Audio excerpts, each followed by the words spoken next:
Sugar Mercado, nagbunga ang lahat ng paghihirap sa pag-join sa mga beauty contest kagaya ng Mrs. Philippines Universe 2025. Siya lamang naman ang nagwagi dito at talaga namang proud na proud ang mga handler nito, lalong-lalo na si Mr. Wilbert Tolentino na nag-handle ng kanyang career para dito. Panoorin natin congratulate ang ating Sugar Mercado Mrs. Philippines Universe 2025. Don't forget to click subscribe and hit the notification bell to keep you updated.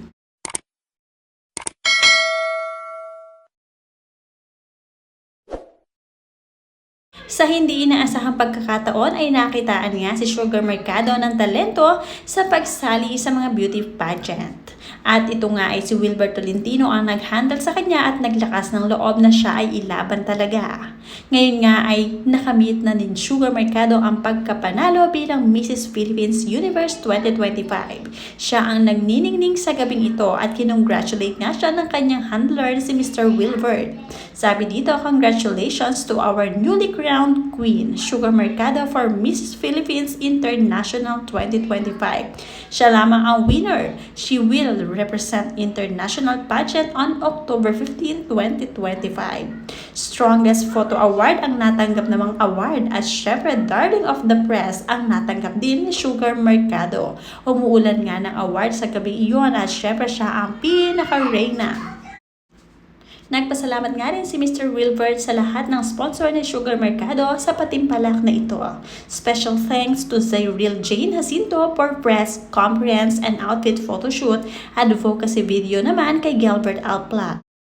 Mula naman sa pasarela trainer Georgette Garrido, speech coach Ryan Soto, national costume by Cano Francisco, long gown by Gerald Yacat. Talent and opening outfit mula naman kay Frank Kendall Frabroa. Mula naman sa coordinator Chad Jonas and Lani A. Canillo. Sa casual outfit at celebrity makeup artist naman ay mula kay Mary Letim. Hairstylist ay kay Marky Buenabora. Skincare, The SB Clinic by Doc John Paul Pareja. And Sis Angie Pareja, pageant manager Wilbert Tolentino. Blessing na rin ang pagkakaroon ng sariling talent ni Sugar Mercado bilang isang dancer. Nagamit niya rin ito sa patimpalak at syempre ito ay isa niyang edge sa kanyang paglaban dito.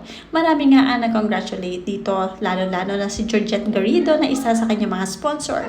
Wow, congratulations, love. At nag-thank you naman dito si Wilbert Tolentino. Friendship, yung remaining na pasarela, ipatuloy ko kay Sugar for international pageant niya this coming October ha. Love you. Deserve ni Sugar Mercado ang pagkapanalo dahil nga siya ay napakasipag, dedicated at kung ano ang ipagawa ay sinusunod niya. Talagang masunurin dahil trina din ito sa showbiz.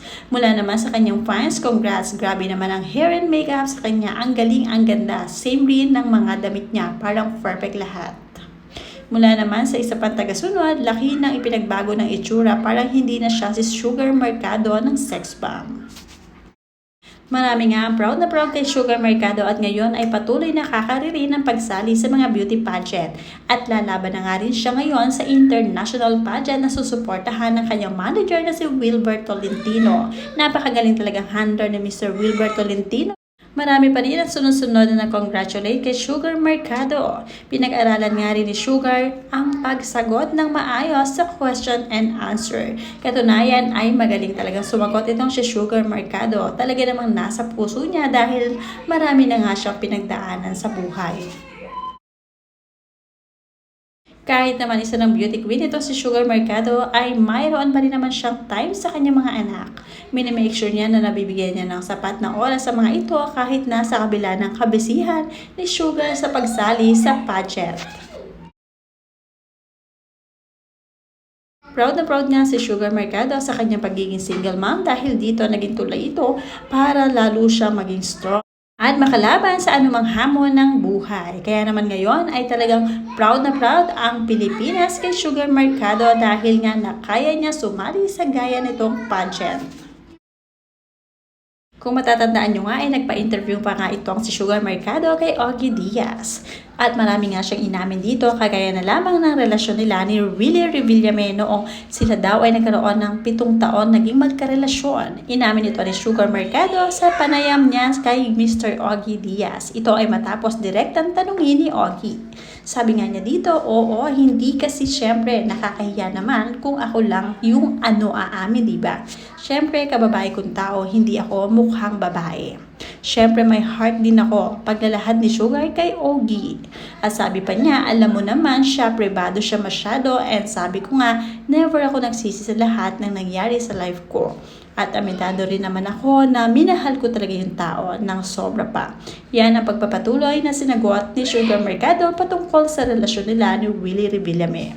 At dahil dito, mas lalo nga naging strong itong si Sugar Mercado bilang isang single mom noong sila ay naghiwalay na.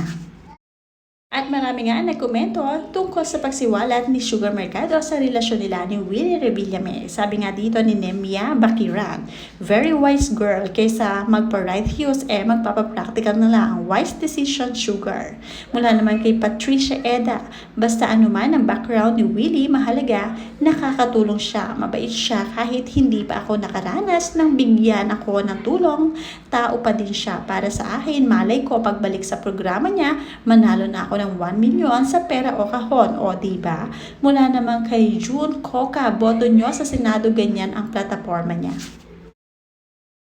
Umani pa rin talaga ng samot-saring reaksyon ng pag-amin ni Sugar Mercado tungkol sa kanila ni Willie Revillame. Sabi nga dito ni Lorna Miranda Santos, hanapin ko ang pakiko, wait lang.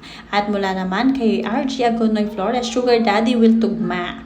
Arsenia Guansing, at least nagkapera ka dyan. Mula naman kay SV Valera Ariones, ex na pala, bakit kailangan pang sabihin? Mula naman kay Grace GD, at least utak ginamit para yumaman kahit di pa na pinakilala si girl na GF.